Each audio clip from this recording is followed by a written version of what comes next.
গুৱাহাটী মহানগৰীত চাঞ্চল্য স্বামীয়ে মৰিয়াই হত্যা কৰিলে পত্নীক জানক ভয়ংকৰ কাণ্ডৰ আঁৰৰ সকলো গুৱাহাটী মহানগৰীত সংঘটিত হৈছে এক চাঞ্চল্যকৰ হত্যাকাণ্ড পত্নীক মৰিয়াই হত্যা কৰি আৰক্ষীৰ ওচৰত আত্মসমৰ্পণ কৰিলে স্বামীয়ে 4 বছৰ পূৰ্বে হৈছিল প্ৰেম বিবাহ আজ ৰাজ্যত প্ৰতিদিনে বৃদ্ধি পাইছে অপৰাধজনিত ঘটনা বিশেষকৈ গুৱাহাটী মহানগৰীখন যেন অপৰাধীৰ ৰাজ্যভূমিলৈ পৰিণত হৈছে বিভিন্ন সময়ত মহানগৰীৰ বিভিন্ন প্ৰান্তৰ পৰা অপৰাধমূলক ঘটনাৰ খবৰ পোহৰলৈ আহে আপোনজনৰ পৰা অচিনাকিজনলৈ কাকো যেন এতিয়া বিশ্বাস কৰিব নোৱাৰি ইয়াৰ মাজতে গুৱাহাটী মহানগৰীত সংঘটিত হয় এক নিহংস হত্যাকাণ্ড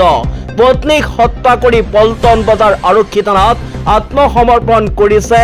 অভিযুক্ত স্বামীয়ে এই ঘটনাই সমগ্ৰ অঞ্চলটোত তীব্ৰ চাঞ্চল্যৰ সৃষ্টি কৰিছে মহানগৰীৰ উলুবাৰীত সংঘটিত হৈছে এই নিহংস হত্যাকাণ্ড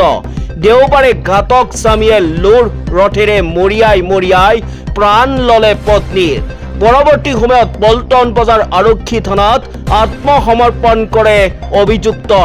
অভিযুক্ত স্বামীৰ নাম ৰুবুল শৰ্মা আৰু পত্নীৰ নাম শ্ৰেয়া ভট্টাচাৰ্য বুলি জানিব পৰা গৈছে দুয়োৰে আছে 2 বছৰীয়া কন্যা সন্তান ঘটনাৰ বিষয়ে অৱগত হোৱাৰ পাছতে আৰক্ষী ঘটনাস্থলীত উপস্থিত হৈ মৃতদেহ উদ্ধাৰ কৰি তদন্ত আৰম্ভ কৰে news desk report time 10 news.